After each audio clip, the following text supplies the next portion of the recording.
Welcome to the Courting Happiness podcast. This is a space where self-care becomes part of your day. A space where you learn evidence-based strategies to help your life, share it with those you love, and cultivate well-being at work. I'm your host, Dr. Courtney Alston. I'm a former news director, television reporter turned happiness scholar, TEDx speaker, and transformational trainer. I also understand hardships. While working my dream job in television, I lived a nightmare suddenly becoming a young widow after 86 days of marriage. I became committed to learning more about resilience, healing, and happiness. This is how I discovered my area of research, which is positive psychology. Now I'm living my calling of training individuals and organizations on happiness. And my new chapter begins with being happily engaged. The Courting and Courting Happiness is about a true courtship. I like to say commitment with happiness. The K in courting stands for the vulnerability of sharing my story, inspirational interviews with phenomenal people, the infusion of positive psychology, and so much more. You'll learn how to commit to your well-being one episode at a time. I hope you subscribe and share. So, are you ready? Let's get started. Welcome to episode 47. I'm Dr. Courtney Alston. I'm so happy that you're here. Thank you so much for listening. Today is all about how to find joy, literally and figuratively. Jan Hoath is a joy mentor. On top of that, she has created a method focused in on joy. She's a speaker, writer, and coach who truly exudes joy, and trust me, you will hear it in this interview. Jan joins the Courting Happiness studio to discuss how you can bring more joy to your life. She helps entrepreneurs learn how to approach their business and life more authentically. Jan also provides a unique blend to her approach of finding happiness and fulfillment. She's all about having a no regrets life, and we love to know that, and we can't wait to hear more. So let's dive in. So excited to have Jan here with us. I have been looking forward to this discussion because of all the great work that you're doing. And, you are a speaker, you're an author, you're a coach. What led you into this calling? Because those are a lot of hats. Those are a lot of hats, and I know you wear a lot of hats too, right? Yes. Well, here's the thing. I think like you, there's always been a spark for life that I kind of was born into, and a passion for people always, in whatever space and place I was. I moved a lot growing up and just always knew I was passionate about people, but then realized, many courses of events that led to, opportunities to choose, if you will, realizing that the first major opportunity was actually when I had severe depression in high school and was really questioning this life. Because at the time I was a swimmer, I dislocated my shoulder, had reconstructive surgery, and then didn't know who I was. Wow. And that I was taking happy pills at the time, and I was so not happy. I hated that there was something external. It's like even then as a teenager, I knew that this had to come from within, whatever this was. And then long story short, I had an opportunity to become an exchange student in Germany. And that just lit me up inside as a new possibility and a new future to live into, a playful, joyful, happy future to live into. And long story short, I did end up getting the scholarship. I went to Germany and never looked back, healed myself from antidepressants. And that was kind of like the kickstart into realizing that I really look at life in a very different way. And then fast forward a couple of years when I was graduating college and I had this awesome job opportunity to go to corporate in a German country, using my language skills and my business talents. And I turned the job down to go ski instruct in Aspen, Colorado. Wow. And realizing that even then, college graduate, I needed to follow my joy. I needed to follow what made me happy and not follow the career path. And so right away, early on, from a career standpoint, I knew I was a different cat, and I knew there was something different for me to honor in this life. But then a series of events, as always, right? I was a ski instructor and I passed the passion of skiing on the slopes. But I'll tell you what, the chairlift conversations were like the conversations you and I have with our clients. It was so delightful to dive into their story and what they were experiencing in life and what they were up to. And then, um, again, a series of events, I ended up realizing that there was this whole profession called coaching and life coaching and eventually spiritual life coaching. And I realized, wow, I don't have to just segment to the skiing. I get to, love on people and all of who they are in life and pass the passion of life. And at the time, I wasn't coaching officially yet, but we had a family tragedy. And so I married an amazing Australian man that I met through skiing, which was awesome. But his parents were over visiting from Australia, and she looked the wrong way. My mother-in-law was struck and killed by a car crossing the My road. gosh. And it was that moment. She was 5 days into her retirement. And it was in that moment that I was like, oh my gosh, she had all these plans. We had all these plans, and she never got to have that. And I realized that's what I really woke up to. Wow, like I want to live a no regrets life. And I want to really help coach, teach, guide, and inspire others to do the same. And so that was the catalyst to actually starting my business back in 2007.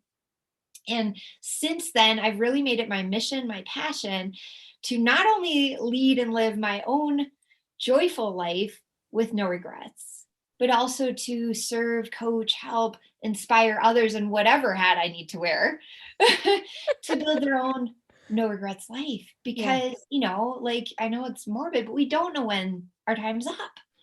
And so and I love being in a conversation with another happiness advocate. It's like, we are birds of a feather. Yeah. It's like, this is a gift. Yeah, it really And is. it's not one that everyone knows how to receive. It's not something we're taught Mhm.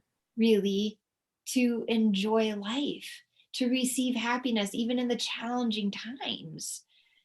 But that's kind of the I long abridged version, oh, and obviously there's more, but yeah, I'm I just love passionate about that. people. Well, I love the fact that how everything spoke to you, right? In terms of, first off, I hear a lot. There's so much to unpack and so many things that you just shared.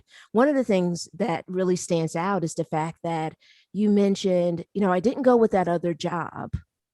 I decided to go and go and begin to take on this other decision that most people might say, well, oh, why not take that either corporate job or government job or whatever the case, Right. however which way we want to qualify it. But Yeah. you were early on aligned with yourself in Mhm. terms of understanding that that wasn't where you felt, it seems like you didn't feel called to do that. You Mhm. felt that you were walking in a different, as I love what you shared in terms of your path, right? So how did you know that so very early on? Well, I do feel like it stems back to having the depression when I was, truly and very humbly share, I really was questioning, like, what's this all for? Mhm. Sitting up late at night going, I don't know about this. And so I think because I had such a dark period early on and got to see what it was like to kind of springboard out of it when I had this beautiful opportunity to live into of going to Germany.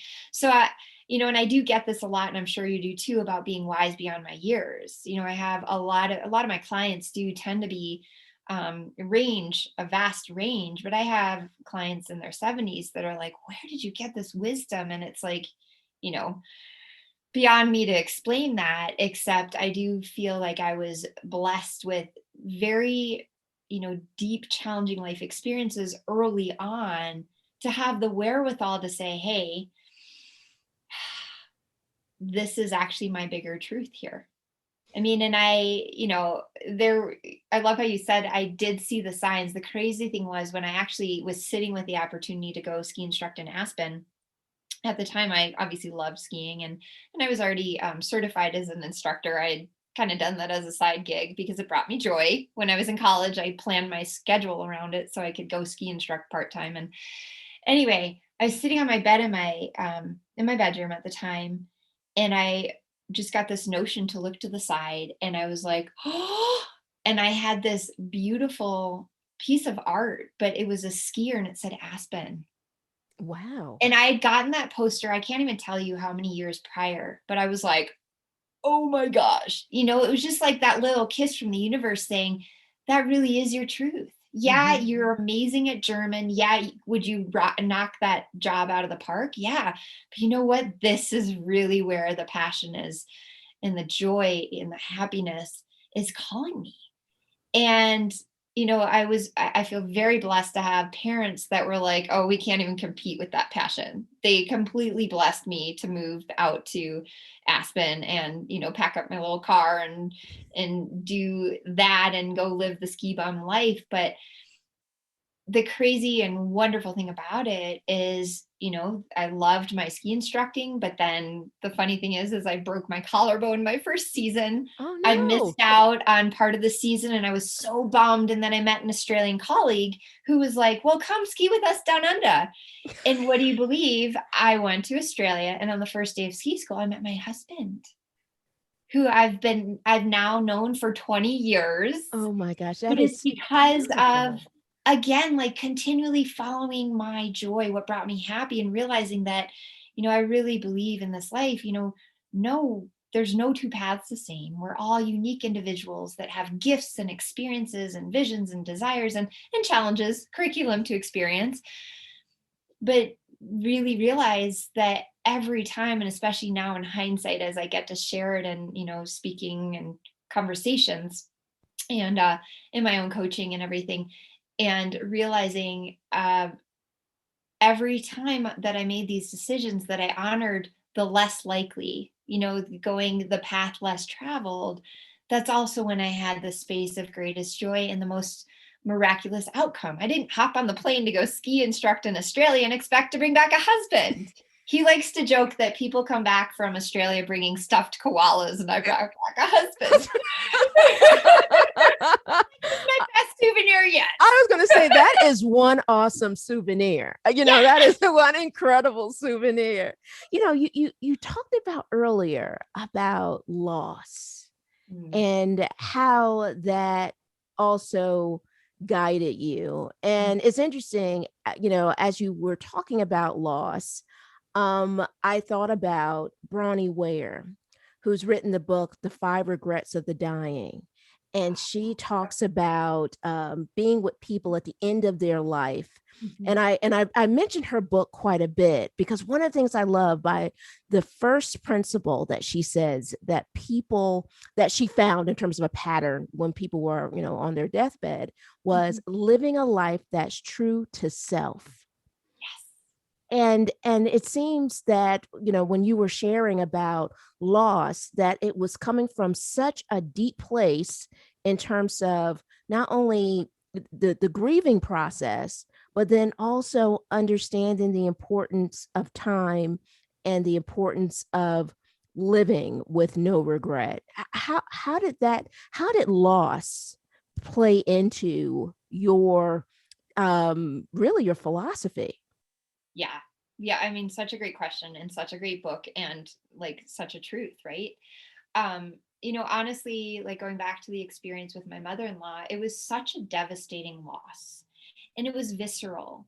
I mean, it was very dramatic in how it happened. It happened at a holiday weekend. Traffic was backed up. It was in the Florida Keys. It was so dramatic that it was so in my face, this reality that she is gone. It's affected all of these people. And then at the time too, like, I regretted letting my mother-in-law and father-in-law go um, borrow my parents' bikes at the time because we were all staying with my folks.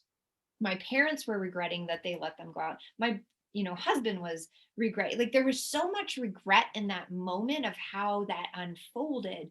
And again, it was so visceral that Mhm. I did sit in the loss and the grief, and then witnessing the experience of my father-in-law, and again the drama of you know cremating her body and getting it back to Australia. And like I'm kind of sharing a lot of the morbid aspect, but that's the thing I know that you and I both teach and speak to. It's like happiness and joy isn't about the happy, happy unicorns, rainbows all the time. It's about appreciating and respecting the full gamut of human emotion and human experience. And, this was a different version of grief and darkness, really, of the heavy human emotions. Obviously from the depression, but to sit with that grief and feel my own and be, as an empath, as I know you are too, but being with my own experience and then being with the grief of my father-in-law and my husband and my parents and everyone, even in the community that really were touched by this experience, really had me like, they talk about you sitting in the rock bottom. People like talk about hitting bottom. And I talk about it as like the deep end of happiness, the deep end of joy. That when you are sitting in that darkness, you're sitting on the bottom, and it's like, can you go any lower? That I truly believe because of that, we have that polarizing experience, that because of that, we can have that much more joy, that we can have that much more happiness, that because I know the depths of sorrow and grief, that makes me more available to the high levels of joy. Because again, as you and I both know, that this doesn't just happen. Like, we don't just happen into happiness in this authentic way. Like, I Yes. was always happy, but there were times that I was struggling with happiness, like when I had depression, and I was made fun of for my smile. I mean, I have a big smile. And to realize that like there is so much. And like you asked, the initial question was about being in the grief, but that gave me the gift of, wow, that's how painful it is. And especially when it was so unexpected, I'm going to go out and make the most of this, because I don't know when that end is going to come for me or other loved ones, making sure that they know I love them. And, making sure that every life that I can touch through my work, through my speaking, through my, writing, whatever capacity I can reach someone, I'm going to do it, because I realize that my story, my experience, I don't want others to have to wait for the wake up call. I don't want to have to wait for that, cancer diagnosis, or wait for that, business deal that falls through, that really has you go home to the family and realize all they cared about was just you to be present. Like, I'm just so committed to others realizing they too get to have this gift of happiness and joy that is self-generated. And yeah, it did come from, darkness to really contrast the light. Wow, that is so powerful in terms of it's, well, it also, I will say this, it speaks to a level of who you are. And Mhm.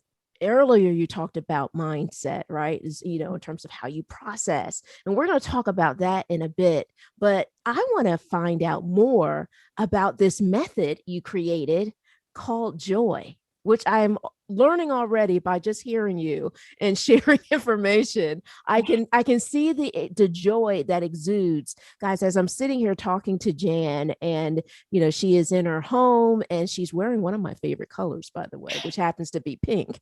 And she's her smile is radiating, so you exude joy. And so Mhm. I'm looking forward to finding out more about the joy method. What is it? You bet. And thank you. I'm obviously excited to share more too. So for me, when I interchange joy and happiness, like, I know your expression focuses happiness, and I created a process called the Happiness Prism, and yet I talk about being a joy mentor. Well, joy came into my world and awareness as an acronym of just own you. Because what brings me joy, what brings you joy, what brings me happiness, what brings you happiness, it's personal and it's evolving as we're growing through our stages and phases in life, and as we understand what our preferences are. So I speak to and teach to this idea of joy, and yet the process and innovative signature program that I created and was really downloaded through me to guide me through my own challenges is called the Happiness Prism. Because the idea is that it's like a pyramid prism, and it's super simple and yet super sophisticated. that it's essentially like a triangle prism that has three sides to it. And the three elemental energies of the prism include play, peace, and progress. Because I've found, and I've shared with you two of my three major life stories, if you will, in which I uncovered these elemental energies. But by honoring play and peace and then progress, that's what I found that has me harmonized, optimized, and helps me maximize my potential in this life. And that is the signature framework through which I teach and coach and guide all my clients in which they're, essentially living their no regrets life as well. But what I realized is that play is being joy in motion. Peace is prayer in motion. And look, this is non-religious. It's strictly spiritual, but it's tapping into that bigger conscious space. And then progress being purpose in motion. And that when we honor that, that's how we get to experience the no regrets life day to day. Because it's like, did I show up and enjoy? Did I show up and tune into, the greater consciousness, the larger part of me? Did I show up and move things forward, whether it's personal or professional? But realizing that bringing all of these energies together, and as you can imagine, it gets more dynamic and sophisticated in the programs and journeys that I take people on. And yet that's essentially my method that I live by and teach by. I love it in terms of play, peace, and progress. Am I right? Mm-hmm. And I really value all those different elements. And I would love for you to talk about um, how can we kind of tap into play? Because I love the whole idea of it seems like almost like tapping into what your inner child and really embracing levels of self. So how do you go about or what do you recommend to your clients in terms of kind of tapping into the play element? Yes. And I appreciate even what you're saying, because it can be the tapping into inner child, but as I teach it, play can also be pretty sophisticated. It can be an awesome, adult beverage, or it can be an awesome, like, dance party late at night. Like, it doesn't have to be what it seems. And I know that's like kind of the biggest misnomer around when I'm teaching play, especially to a group of leaders. They're like, oh, play is just for kids. It's like, no, play is about tapping into the joy of the moment of what brings you into that elevated state of consciousness now, not waiting till work is done. Because I know that's what I grew up with. It was like, you can play when the work is done. Well, you and I both know that when you tap into happiness and joy, you're in an elevated state of consciousness. And thank you, Sean Acor, for all of his, research that now proves what we know. And that is we're more productive, effective, efficient, attractive, healthier, wealthier, all the things, right? When we're actually in our joy. So why not start there? And that's why play is actually the first element that I teach, because there's the other thing. I'm a big energy being. I know you are too, and probably a lot of people listening are. And it's like, I knew meditation was a great thing, but darned if I couldn't sit down on a cushion. All this big energy of vibration, of happiness, of excitement for life is not going to like sit on that cushion. But I realized play helps move the energy. And by the way, it helps move the energy, whether it's, positive or not so positive. It helps move the energy to get into the state of peace. But play, for the simplest terms for listeners, can be a gorgeous cup of coffee. It can be a kitchen dance party. It can be a game of cards with your kids over breakfast. It can be having a breakfast date with your loved one. I mean, it can be anything. It can be going for a quick run. It doesn't have to take long, but it's play for the sake of play with no agenda. It's simply the intention is to access that state of being that is that higher state of consciousness. I love that. I love that. And as a person whose area of research is positive psychology, and you talked about Sean, who's written a book called The Happiness Advantage. And I call him, he and his wife, I call them the happy power couple, because Right. Michelle has written a great book called Broadcasting Happiness. So like me, she's a former journalist, now in the world of positive psychology. So I'm so glad you mentioned him, because it speaks to the importance of really looking at evidence-based strategies, and then also thinking about how to be able to incorporate that within your work. And I love that you shared that as it relates to him. And you talked about, so it's play, peace, and progress. Mhm. As a person who lives by list, and as a person who loves a bunch of planners, I'm have one of my planners here. I live by the Full Focus Planner by Michael Hyatt. What do you mean by progress? And how can individuals who are listening think about how they can kind of leverage your technique in terms of progress in their daily life? Oh, such a good question. And thank you for your area of study, because you're contributing to the broader consciousness of, like you say, science-based evidence, because I'm obviously more from the spiritual Yeah, realm, but we get to align in this space of possibility, which I just absolutely. love and appreciate. So thank Absolutely. you. Yeah. Absolutely. Before I jump into progress, I feel the need to stop at peace first, because Okay. there's something to this. And this is what I found in my journey, is that, you know, we as a culture, we're a doing culture. So people tend to be great at progress, tend to be great at doing, and especially high achievers. You're getting it done, you're moving forward, you're ticking all the boxes, but not necessarily happy.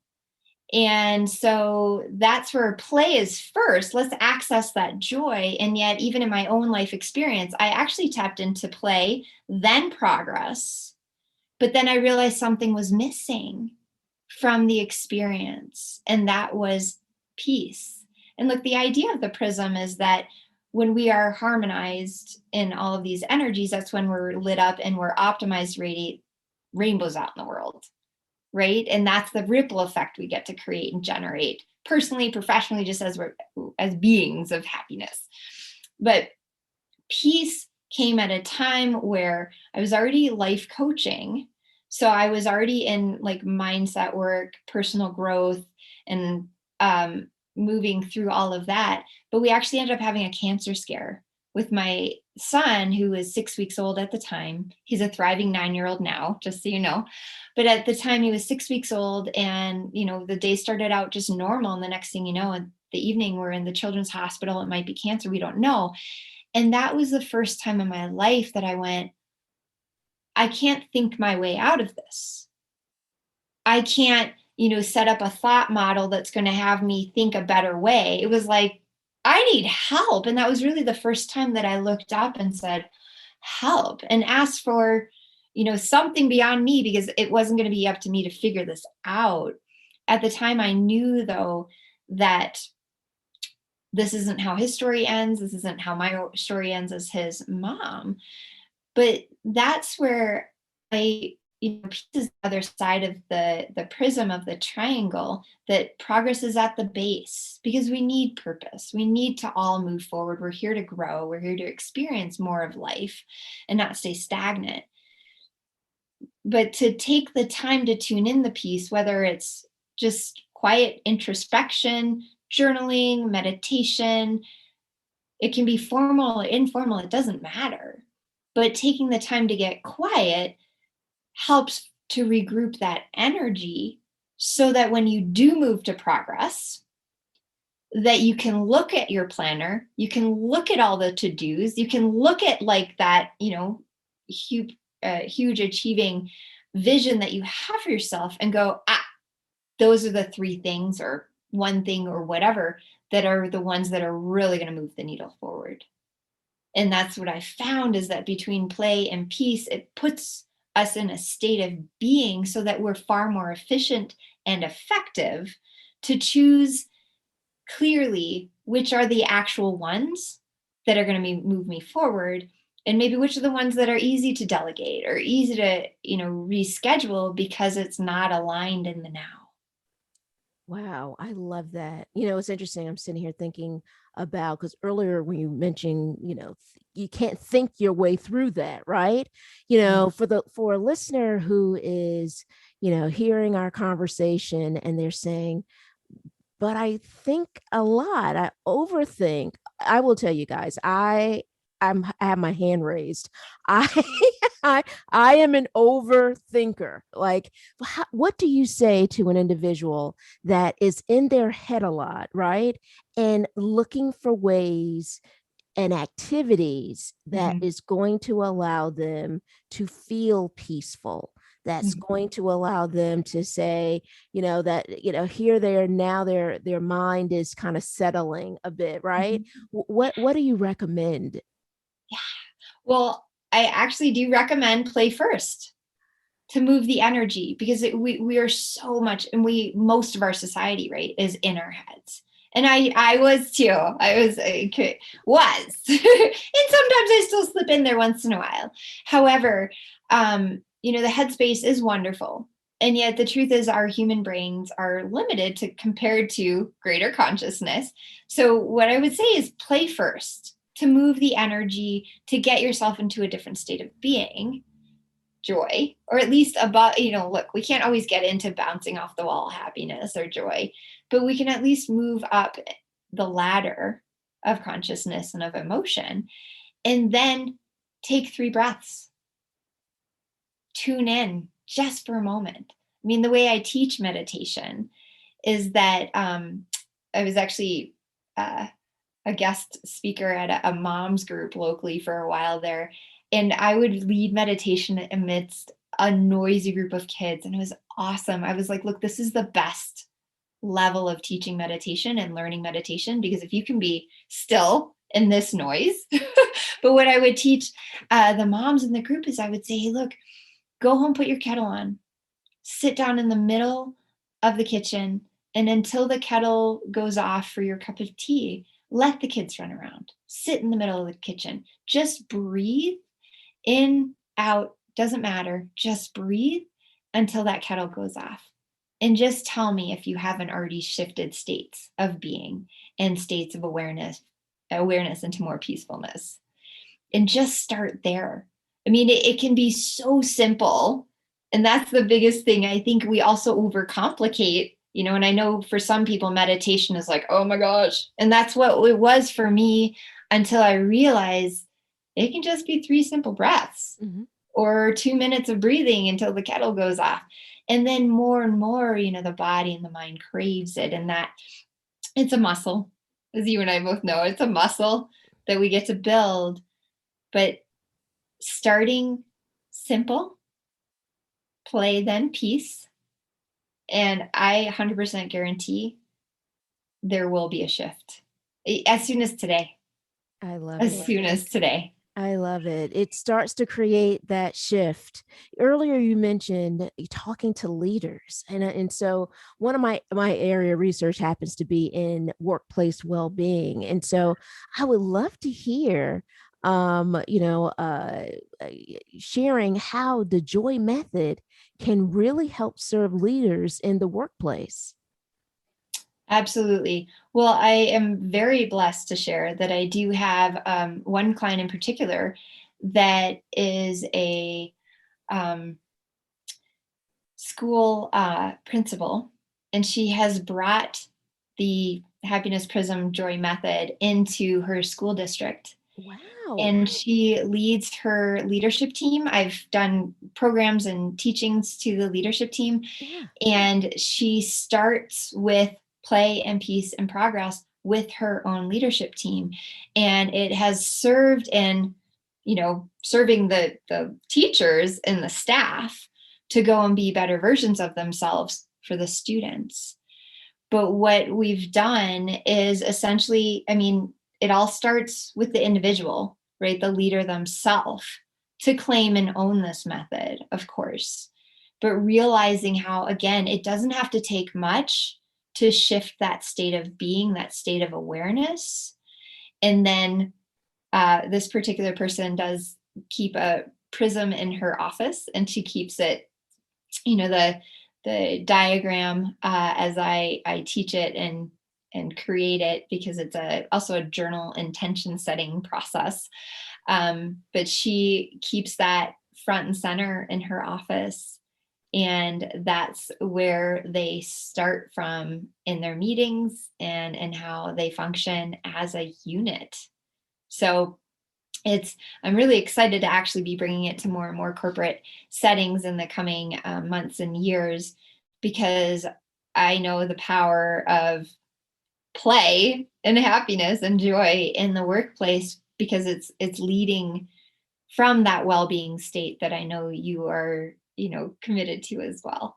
Well, I love that in terms of the fact that, really, I love to when managers do this. I love calling managers when they start to incorporate levels of well-being within their workplace, and also thinking about what that can look like in terms of employee wellness, being mindful managers, right? And I love that she's such a mindful manager that now that this is something that they're adopting within, their system. And I will say that it's so important to have that within, especially as it relates to the workplace, because it provides levels of support for the team. So I think that's fantastic.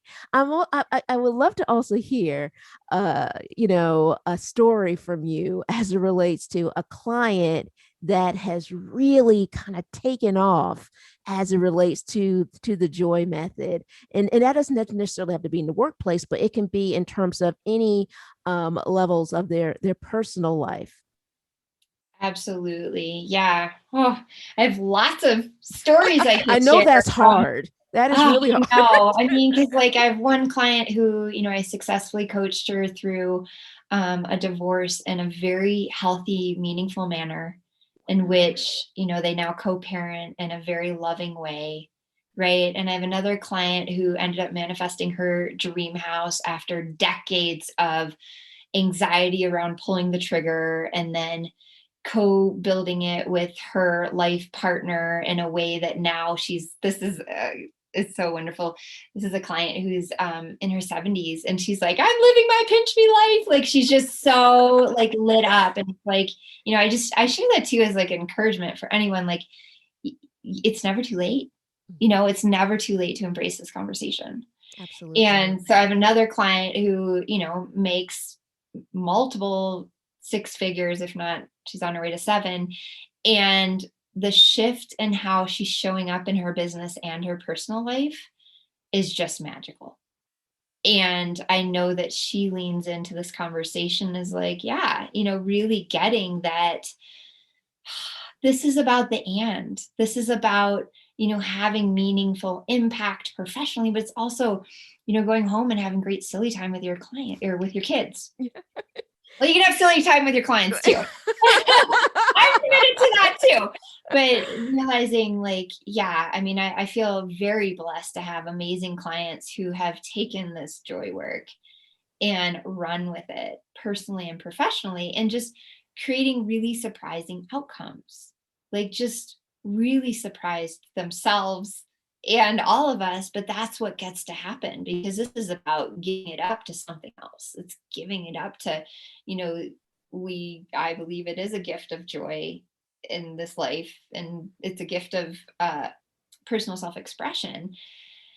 But again, our human brains are limited in what we can imagine. Yeah. But when we lean in and say, well, this or something even better, and then go with it, like, these clients are just running and creating and impacting in just such beautiful ways that it's just so heartwarming.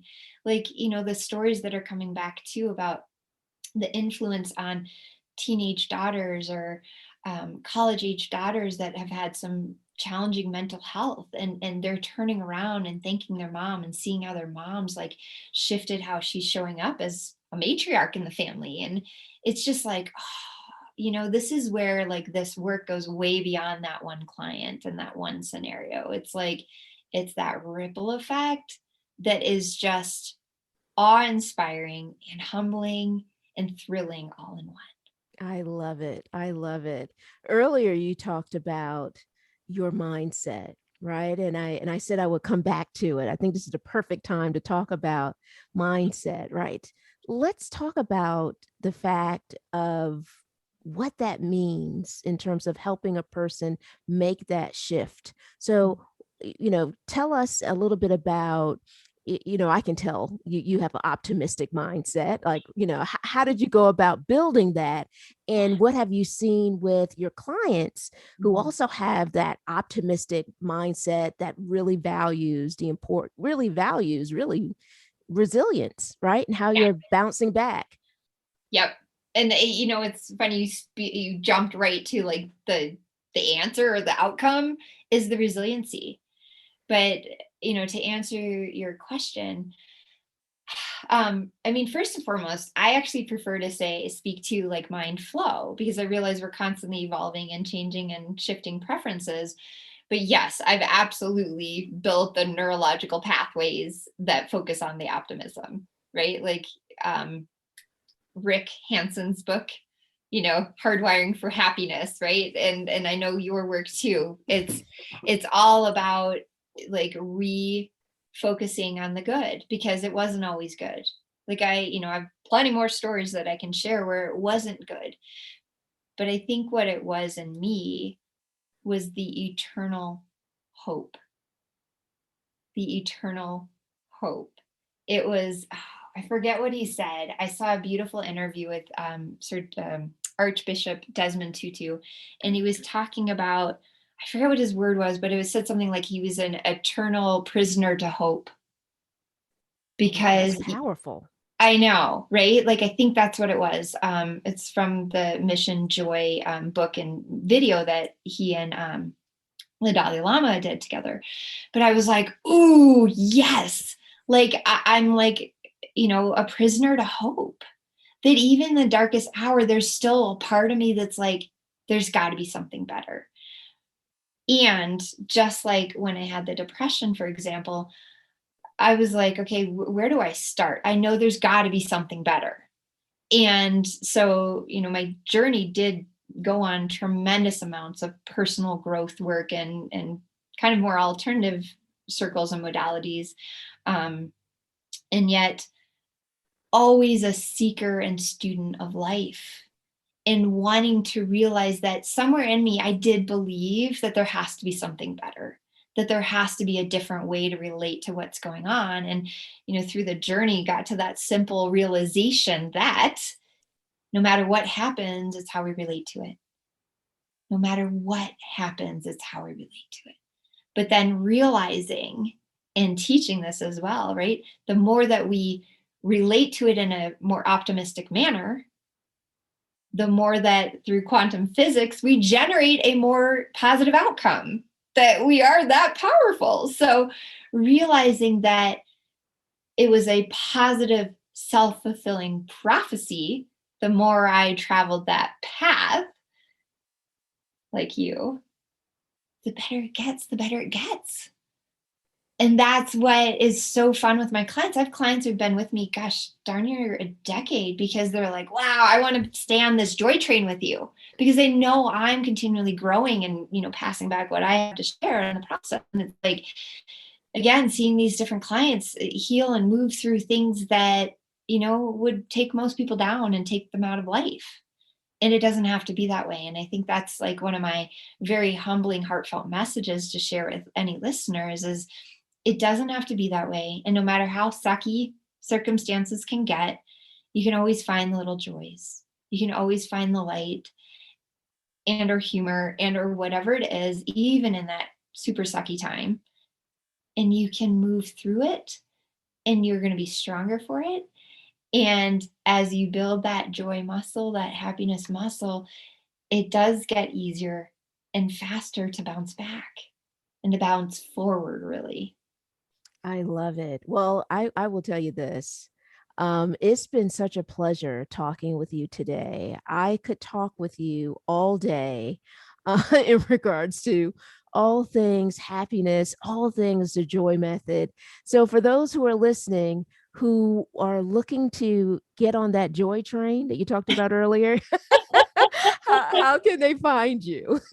Probably the easiest is just to go to janhoath.com, janhoath.com, and there's resources and ways for us to connect there, including, some free downloads and other things. So, yeah. Excellent. And what we'll do is, Jen, we'll have that on your episode page to make that easier for our listeners to be able to find you. So, the Courting Happiness podcast is all about committing to your happiness journey and well-being. And I ask every single guest this, and I'm looking forward to finding out your answer, the queen of joy, right? I want to know, how do you commit to your happiness journey? How do you commit in terms of your well-being? Yeah, it's every day honoring the prism. Like, I wake up, I actually have a prism breathing process. So I do prism breaths, in which, you create a triangle, putting thumbs together, pointer fingers together over the heart center. My clients know this is part of the process because I do guided meditations, and I do prism breaths, and I have a prism creed, and I meditate into happiness prism. But essentially it starts with the decision. Like, simpler than that, it's the decision that you can choose black or white anytime, any day. And I choose the white, I choose the light, and I choose the possibility path over the dead end, if you will. But it's the decision. It's the decision. Yeah. Well, I'm so grateful that you chose us today and that you chose the Oh, Courting thank Happiness you. podcast to share Oh more of my your God. joy method with us. You are transformative. Thank you so much for really sharing your gifts with us today. Oh my gosh. Thank you so much for having me. And thank you for all of your work and love in the world. I'm so honored to be here, and just so much love to everyone listening in. And I just really encourage you to look for the little joys and see what else is possible. Yeah. Jen, thank you so much. Look for the joy. Thank you. Thank you. Let's continue this conversation online. Email us at podcast@drcourtneyalston.com. That's podcast at drkortnialston.com. Join us on Instagram at Courting Happiness. Don't forget, that's courting with a K. Also, I hope you join our private Facebook community. You can find us at Courting Happiness Podcast Community. Our private Facebook group is a safe haven to share, meet more people looking to build positive relationships, focus on well-being, and create a happier life.